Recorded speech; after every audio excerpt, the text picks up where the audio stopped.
এটা কত? আচ্ছা মা লাগবে এটা লাগবে হ্যাঁ হ্যাঁ আসসালামু আলাইকুম ভাই মা আর কয়টা নাও হ্যাঁ ভাই দোকান ছেড়ে দিছি কি অবস্থা আপনার আচ্ছা মা এই যে নিচে যেগুলো ফল দিয়ে আরে ভাই আর কোয়েন না দোকানটা ছাড়তে এই যে 100% কম করে দিয়েছে সব কিছু দাম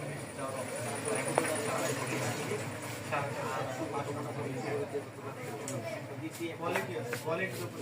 কোয়ালিটি ভালো না